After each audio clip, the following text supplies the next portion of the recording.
positive view of the human heart and human mind. The human heart is beautiful, except when it's poisoned. And so it's helpful to know when you're poisoned.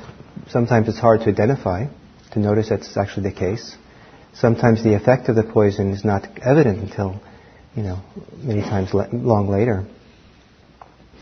But sometimes it's really obvious. And if you read some of the horrible things that can be read about in the newspaper or be seen about in our community, Buddhism says that all can be traced, all the man-made, man-caused, human-caused terrible things can all be traced to three roots, the three root causes, to greed, hate, and delusion. And greed, hate, and delusion are sometimes called the three roots for unwholesome behavior, or sometimes for evil, for harm in the world. Sometimes these three, greed, hate, and delusion, are called the three poisons because they can cause poison. They can actually cause tremendous harm to ourselves and to others. And sometimes they're fatal. And sometimes they're called the three fires. And they keep us agitated, keep the heart and mind kind of burning. So what I thought I would do today is talk a little bit about the third poison, which is the poison of delusion. And it's said that delusion is the most dangerous of the poisons and the most difficult to recognize. It's possible to clearly see greed as greed. It's possible to see hate as hate. But it's not so easy to see delusion as delusion. Because one of the qualities of delusion is that it believes it's true. And this sense of certitude, this is the way things are, comes along with delusion. And to some extent, delusion can be the underpinning or the support for greed and hate. You might have the delusion about who you are, some delusion about self-image of who you are. And in order to fulfill that self-image, support and maintain it, or defend it, you might give rise to greed or hate, some manifestation of it. But it begins with this delusion of self-image, that this is who I am.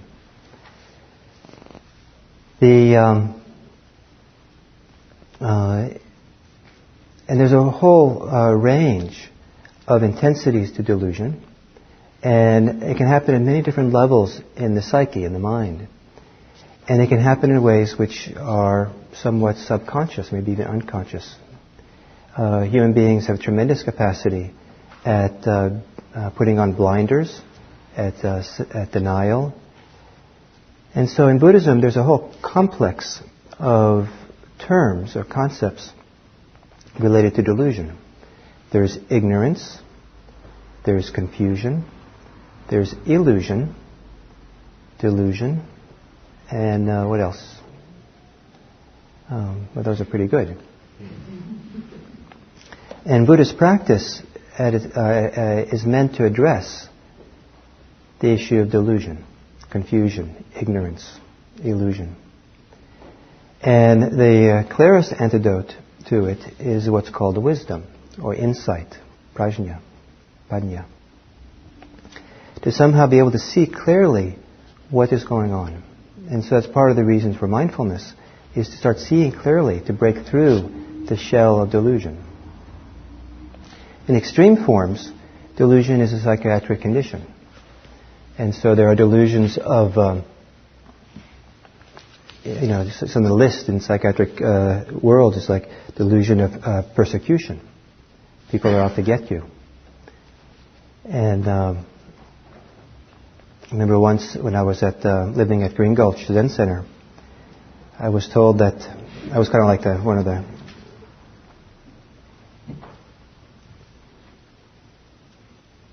anyway, I was kind of a director type. So I was told that there were these women up in the parking lot who had put bedding around their Volkswagen van. And they were doing something unusual behind that curtain, the van. And I should go up and look. So I went, looked, and kind of, knocked on the curtains and kind of peeked in. And they were taking everything out of their Volkswagen van and were in the engines underneath. And they were absolutely convinced that the FBI had planted a bomb in their van. And they were there to kind of find it and take care of it. So now I suppose it's not impossible the FBI would do that, but I think that pretty unlikely. And when I started hearing more of the story, it seemed more and more unlikely that was the case. And it was an example of delusion, kind of delusion of persecution. There's delusion of grandeur that some people fall under. And the delusion of grandeur has all kinds of expressions, but somehow feeling that I'm really the best, I'm the greatest. And I suppose it's the negative side of that, the delusion of anti-grandeur. I'm the worst. No one else could be as bad as me. And it can be such a powerful delusion that that it really affects the way people see the world and see themselves, and becomes a psychiatric condition. I feel certainly that, but it also can be much milder than a psychiatric condition. I feel like I've periodically had delusions of grandeur. I remember when I was a relatively new Buddhist student, I would sit listening to my teacher's Dharma talks and think, well, I could give a much better talk than that. If I could, and I would kind of lose touch with what we were talking about, as I go off on my wonderful, profound talk in my mind. It's kind of a little bit delusion of grandeur. Delusions of being a savior, that I'm going to save people.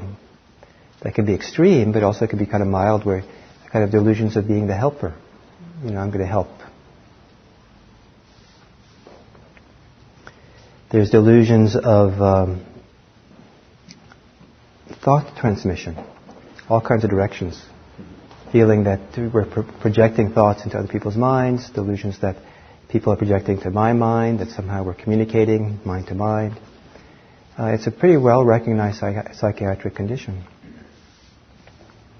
It happens sometimes around Buddhist circles. I don't know, maybe it happens in a lot of different places, but a lot of the Buddhist teachers I've known have had some occurrence of some person thinking, blaming that teacher for, you're getting into my mind, leave me alone.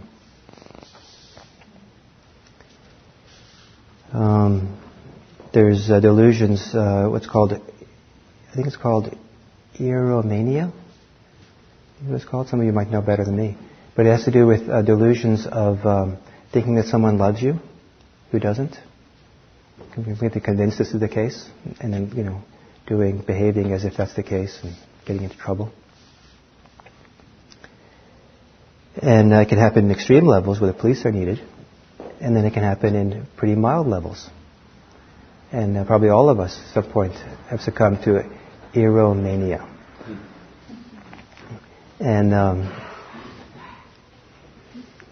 I've told here sometimes the story of sitting a 3-month retreat at IMS, and it's a silent retreat, so you're not talking to anyone. But there was this woman sitting near me, and she was the one. And 3 months is a long time to let the fantasy build up. And so there was the first contact and the first date and the first, it goes on, and then there was marriage and kids and divorce. A lot can happen in 3 months. And I didn't take it that seriously, but I could see every once in a while the mind would wander off into this fantasy of this woman. And then at the end of the retreat, the silence was broken, and she spoke. And she had a very thick French accent. And when I heard that accent, the delusion was popped. Because I had spent 3 months assuming she was an American. And the whole image of, being in a relationship with her and everything, it was all based on her being a certain kind of person, an American person. And it was all illusion. And suddenly, I felt like I woke up. Wow, where have I been? What was that about?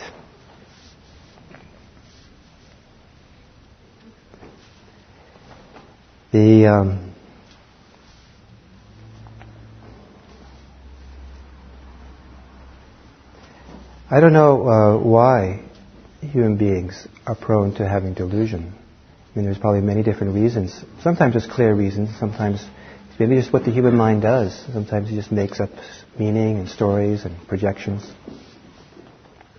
But sometimes it's very clear. It's a strategy. And sometimes delusion is a strategy to avoid feeling uncomfortable or feeling some difficulty in one's life. Or sometimes delusion is a strategy for trying to get something that otherwise we can't get, unless we kind of, in reality we can't get it, but we delude ourselves as if it's going to happen there. Kind of denial. I think that there are people who sometimes don't go to the doctor when they should, because they're kind of in denial. This is not really an issue, not really a big thing. And so they're kind of in denial about that. Or people who do the opposite. Every single itch, they go running to the doctor. This is really significant. I remember having a little itch on retreat in Burma. And I looked, and there was a little something on the skin. So there happened to be a dermatologist at the monastery. So I went and asked him if he would look at it. And he, with great sincerity, looked at it. And when he looked at it, basically he looked at me and said, "Are you crazy?" It was nothing, And somehow in my mind, those of you who have been on retreat know that there's something called yogi mind. And somehow the intensity of the concentration and the silence of the retreat, sometimes the delusions of the mind can appear much more strong than they can in normal life. So this little thing on my skin, big. There are social delusions. The whole society can have delusions. Families can have delusions, delusions of denial, pretending things are not what they're not, pretending that things are not as they actually are. One of the great delusions is a whole class of delusions that are connected to being self-centered, self-image, selfish. And as if the world kind of circles around us. It's all about us. Everything's about us. And it can be quite interesting to spend some time doing an inventory of the kinds of thoughts that goes through your mind. And part of the value of doing mental noting, where you note, is you start seeing sometimes the patterns in your thinking that normally you wouldn't see because you're kind of caught up in the moment-to-moment experience of thinking. But you step back and look, well, what am I actually thinking? And it might be that primary themes are desire, primary themes are aversion or hate, or one of the primary themes might be self-preoccupation. How does this relate to me? Me, myself, and mine. And if you find that you have a lot of thoughts that are self-referential, have to do about you, then you can start asking the question, is this really based on reality? Is this true? Is there delusion operating here in these self-image, self-thoughts, self-ideas? The whole idea of needs, the whole idea of how other people see us, what other people are doing towards us. There are delusions of blame when things are not going well. Some people have a very easy tendency to blame others, to get angry at others, and be outwardly directed. Some people's delusive mind tends to focus the blame inwardly at ourselves. Some people, the mind goes off into fantasy when things are not going well. And some people in defensive ways. So, I think one of the great studies in developing insight is to look at the whole complex of things having to do with self-image. And I think it's very difficult to do. But if you get a handle on that, you get a handle into the world of kind of the other side of delusion. It's hard to do because sometimes our society and friends and family support certain delusions, certain erroneous ideas about who we are. When I first started meditating, I was living with a couple of friends, meditating regularly every morning. And I'd come down to breakfast after meditating, and the usual sense of Gil wasn't operating. I had no motivation to kind of present myself in a certain way or be seen a certain way or have anything particular happen. So I showed up at breakfast kind of very calm and kind of feeling somewhat calm, maybe empty. And over the next mornings, my friends got more and more uncomfortable. And I realized, because of the lack of skill that I had at that point, that either I had to stop meditating or lose my friends. So I chose my friends at that point over my meditation.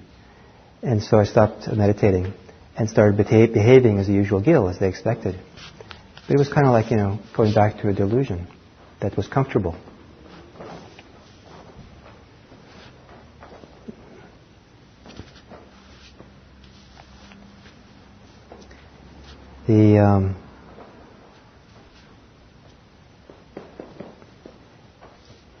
There's a delusion around self, around the self has particular needs.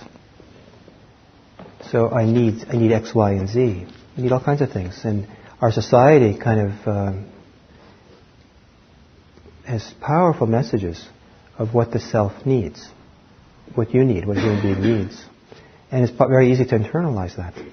So, last month I was on retreat, in a cabin, solitary retreat by myself. And one of the things that struck me during this time was how little I consumed, how little I needed. They gave me very little food every day. They brought food to the cabin basically once a day. And the first couple of days I thought, this is very little. How can I manage? But by the third or fourth day, I thought, they're bringing me too much food. Very, very little. The way I work on retreat, I tend to eat very little. And I didn't need a television. I didn't need a computer. I didn't need a telephone. I didn't need any books. I didn't need, basically all I needed was my cushions to sit on. I needed a bed to sleep on. But it was very, very little that I needed. And then I come back here to the society, and it's so easy just to have the desires coming up. And it's one thing to have desires. Oh, I would like to have this and that. But the desires can come along with delusion. This is going to fulfill me. If I can have this, then everything will be okay. So the delusion of externalizing our happiness. If somehow the world can provide certain thing, the world can be a certain way, or I can get a certain things, I can acquire certain things, then I can be happy. And I remember, maybe all of you had this experience, but I remember what comes to mind is when I was about this age of my 9-year-old son, I really wanted, I remember wanting some things for Christmas. Once I wanted a toy machine gun. And, this beautiful kind of plastic machine gun. And my parents weren't that into giving it to me. But I really wanted it. It was so important, I was like, And so they succumbed, I guess, and they gave me this beautiful, ornate, state-of-the-art toy plastic machine gun, the way they could make them in the 1960s. And as soon as I had it, I lost interest in it. I thought it was going to fulfill me, but then once I had it, it had no meaning at all.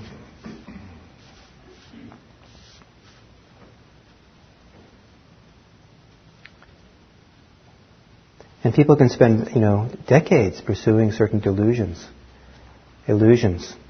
that this is going to do it for me. I can have this thing, if I can have a house, if I can have the perfect relationship. There is a perfect relationship out there to be had. There's a Mullah Nasruddin story that I'm sorry I can't remember so well. Maybe some of you remember better, but where Mullah says, I've never been able to find the right woman for me. I went to Damascus and I heard there was this beautiful woman there who had all these qualities that would be perfect for me. But when I saw her, I found out that she couldn't cook. And then I heard that in Cairo there was this, woman who was perfect for me. And I went there, but her eyes weren't blue. And then I went to Baghdad and and there was, she almost had it right, but almost, but she had the wrong accent. And then, finally, in Istanbul, I found the perfect woman. It was just everything I could have wanted a woman was there. Oh, great. So you married her and were happy ever after? No, she wasn't interested in me.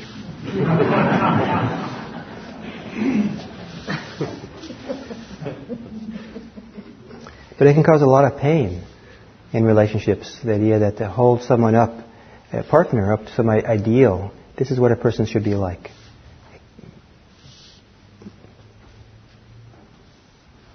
Part of the approach in Buddhism is to have a very deep respect for how things actually are, how a person is, how you are, what the situation is. And I use the word respect carefully. It's not the same thing as appreciation. It's not the same thing as acceptance. Respect means that you're willing to look at it more carefully. The etymology of the word is respect is to look again, to look more carefully, to respect. And so the respect is to look more carefully. What is really here? Try to understand, what is this? Can you see through the veil of our opinions, interpretations, our ideas? What is this really going on here? And the same thing with ourselves, to look at ourselves, to look at ourselves. Now, I think it's very hard for most people to be honest about themselves. If it was easy to be honest about ourselves, I think we would all get enlightened a lot faster. It'd be pretty easy. I think if it was easy to be honest with ourselves, it would be a lot easier to get concentrated, get really settled in meditation pretty quickly. And I think that, the synonym, I think honesty is a synonym for mindfulness. And it's easy to be deluded about how honest we are. It's easy to be deluded about how wise we are. It's easy to be deluded about by our behavior, but why it's okay to do certain things. Oh, it's okay, I'm wise enough, I can handle this. I can negotiate this particular difficulty, this particular awkwardness. And one of the Buddhist practice, offers a whole rich approach to the spiritual life that's much more than just sitting down to meditate and being mindful. And I would say that probably mindfulness is not enough by itself for most people, maybe for everyone. So one of the things is Buddhism has a whole bunch of lists, which somehow aren't always so inspiring to go through the lists. But part of the function of these lists is to help us make inventory of ourselves, to help us look at ourselves more carefully. And I use the word inventory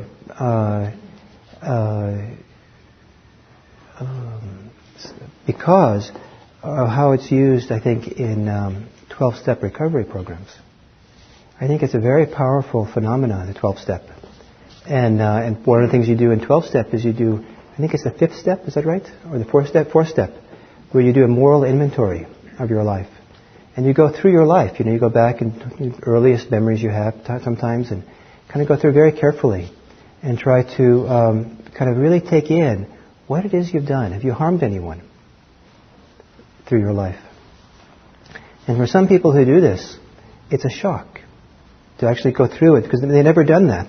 To be like, wow, I had no idea. This adds up. It's one thing to remember here or there, I did, this one thing at some point, but this adds up. Boy, I had no idea. not only does it add up, but there's a real pattern here. It looks like over and over and over again, I get angry with people. And that seems to be, of course they're to blame. Of course. But, this is a real pattern. Or pursuing desire and harming some people because of our wanting to pursue our desire. So I think it's very, very powerful to do something like this inventory thing. And even if you feel like you don't need it, I think that it's very helpful to do things that test you. Part of the reason to go on retreat in Buddhism, if you do meditation for a while, and you've been on retreats for a while, and then you think, oh, I'm great, everything's wonderful, life is kind of smooth, nice. And then I tell people, you should go on retreat. Try it. Go for a week-long retreat, 10-day retreat, and see what goes on. Let it be a test. And sometimes the retreat goes beautifully, but sometimes the function of retreat is to highlight or show or reveal aspects of our life which we've been ignoring, not paying attention to, deluded about, certain tendencies which kind of are working in daily life. We think are working, but when we're on retreat, it becomes clear this doesn't work. Things become the retreat reveals the problems or difficulties or the self-delusion in our life quite powerfully. And so part of the function of these lists in Buddhism, like the 5 precepts, or the 5 hindrances, or the 3 poisons, is to use them as an aid to doing an inventory. To take them seriously and say, what are the ways, how does I relate to these precepts? How do they live out in my life? How have they lived out in my life in the past? Do I really live by them? Not as a way of having kind of a moralistic judgments about oneself, but rather as a kind of a wedge or a tool to help kind of break open the phenomenally creative ways in which the human mind can fool itself for what's going on. And then another aspect of Buddhist practice that helps with delusion is to practice in a community of people. To have other people who you share your practice with. And it's very easy to be, in doing a spiritual practice, to be deluded about the level of your attainment when you're alone. But when you're living with other people, it's quite humbling. Have children. I mean, I've been humbled so much. And certain ideas that I had about my level of attainment or how calm I could stay, or how little I would really succumb to anger. So I'd overcome my anger long ago, thank you. But then I had children. And that showed me it wasn't the case. Or living community. I found it very, very helpful to be part of various communities. I find it helpful to be part of this community. But I've been part of many Buddhist communities. And it's that living together, like rubbing up against each other, having things not go the way that I want them to go. In a situation where you have to kind of talk about things and work things out, not just walk away, or ignore people, that actually help reveal and show aspects of myself that I didn't know. So one thing I've mentioned here a few times is when I was living at the Buddhist monastery Tassajara, I was in various work situations that were quite intense. For example, in the kitchen, being the kitchen manager. And when I became the kitchen manager, it became really clear to me in a way that I had no idea. I didn't even know it was an issue for me until then. That I was driven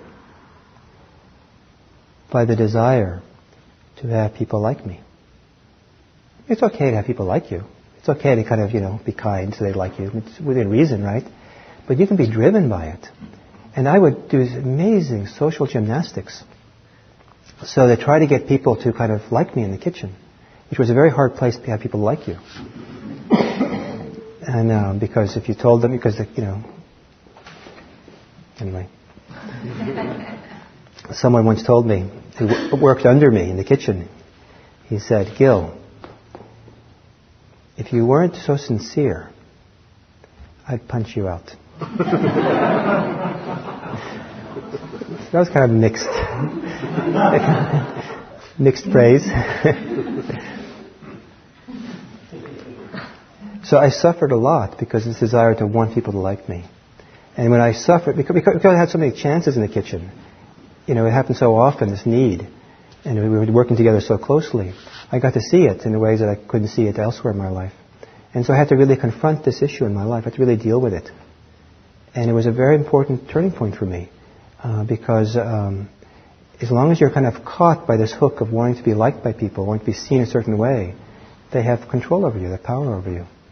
Or you give them power or something, you lose your own power, your own autonomy. But then there's the delusion of autonomy, right? I'm going to be in control, I can be autonomous. And that doesn't work sometimes. That can cause a tremendous amount of suffering as well. It's up to me. I think part of the great aspect of being in a Buddhist community or a spiritual community is the feeling, the ability to get support and help, get feedback, to have people we can be honest with, and hopefully have people we can share some of what we think is our darkest or deepest secrets or shadows or things that are most uncomfortable to reveal to anybody else. Both Buddhism and 12-step have the understanding that certain kinds of behavior that we do, certain kind of tendencies, are very hard to overcome or atone from unless there's some kind of way we tell someone else about it. Maybe kind of like confession, but you tell someone else. You have someone else be a witness that you are no longer going to do this, or a witness that you've actually acknowledging this to yourself. You're acknowledging this is something I've done, and I'm not going to stand by this anymore. I'm not going to participate in this. If you don't tell someone else what you've done, then it's very easy sometimes to get to fool oneself. Oh, I really dealt with this. Or I can manage. I can, whatever. And to have people to talk to about these things. So I think the whole package of Buddhist practice is a way to help us get underneath the delusions, so we can see them as delusions, break through them, these illusions. And it's also the whole package is kind of a safeguard and a test for us ourselves, so that when we think that everything's going well, we're willing to put ourselves in situations where we get tested and be challenged. If you're never willing to be challenged in a deep way, then the chances are that there's delusion. So one of the aspects of Chinese Zen, I don't know if it's still the case, but in the ancient times, was after a Buddhist monk or nun, it's been years of practice, they were sent out to wander around the different monasteries of China to visit some of the great teachers in order to test their understanding. And they would, they'd come and challenge the great teacher, or they present themselves with their understanding, and the great teacher would say, respond in some way, maybe challenge them back, or poke a hole in their understanding, or do something. So to go around and give teachers, find teachers and give them a chance to kind of poke holes at you, or pull the rug from under you. Maybe they won't. Maybe your understanding is impeccable. Your realization is superb. But maybe it's not. Sometimes it means there's nothing wrong with your understanding, but you've fooled yourself into how deeply you've integrated into your life. And so the teacher might say, well, it's very good, your understanding. Thank you. It's really good. Really good. But I think that what you need to do is go get a job in a kindergarten. And come back in a year and we'll talk about what happened. Or just get a job. I think what you need is get a job. Let's see how that is. Or maybe what you need to do is travel. I love Trungpa's quote, if you can't meditate, travel. Sometimes traveling is a relief, but sometimes traveling is a great challenge. If you've always lived a certain way, challenge yourself to live a different way for a while, even if it's a week. If you've always lived together with people, live alone for a while, completely alone. If you mostly live alone all the time, find some circumstance where you can live together with people. And see what that does, see what it reveals about yourself. So delusion. Delusion is really common. And I think, for me, one of the great perspectives that Buddhism gives to this issue of delusion is that you don't have to take delusion as something personal, as a personal failing. We can think of delusion as it comes with being a human being. Human minds somehow are designed to be delusive. Some people are more delusive than others, but it's kind of what the mind does. Maybe it has evolutionary advantage to be delusive. But, that part of evolution history is over for us, so now we can wake up.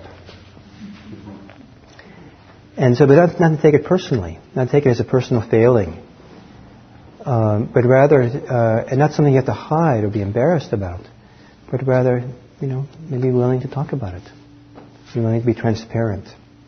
There was a time in my practice, when I was living at Zen Center, where in order to help with all this delusion and everything, I kind of made a commitment for a period of time to be an open book to people. If anything people asked me, I was going to tell them. I wasn't going to volunteer out of the blue, because then people get oppressed, right? Let me tell you about myself. But if anybody asked me anything about myself, I was going to tell them as transparently as I could, this is how it is. And it was a very interesting experiment or time in my life to try to do that, to have that transparency, to see, to have it come out and have other people witness it. It wasn't always easy to do it that way. But it was very freeing to do that.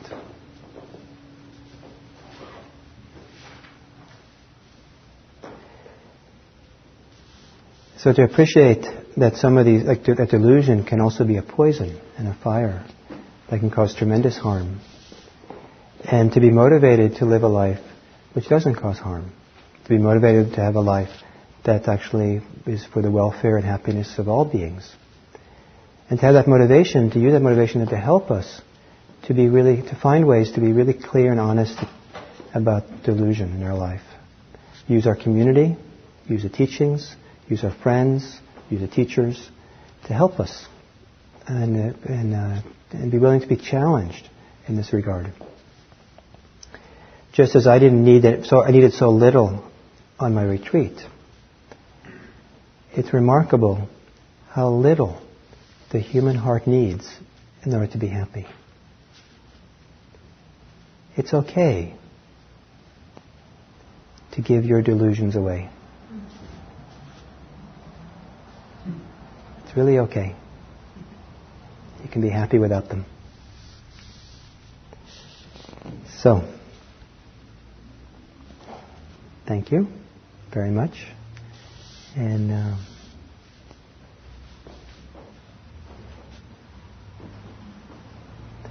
excuse me, I want to say one more thing. Maybe it's too brief, but to get the point across. In some schools of Buddhism,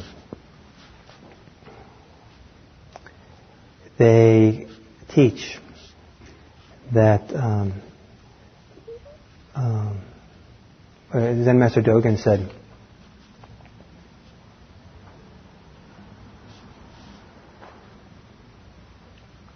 something like, to be deluded about enlightenment is delusion. To be enlightened about delusion is enlightenment. Something like that. So, maybe, you don't... One of the illusions, or one of the hang-ups, is the idea that you have to be rid of all your illusions and delusions. Only then can you be a good person, liked by everybody. You don't have to necessarily get rid of your illusions, but there's a kind of way of waking up when you see them for what they are. There's a way there. Oh, that is an illusion. That's an illusion. I see it. It's still there. It's lingering there, but now I see it. I'm not fooled by it. So don't fall under the illusion that you have to get rid of all these things, but rather you have to see through them and thereby find some freedom. So, thank you, and I hope some of you will stay for tea and we can chat a little bit more.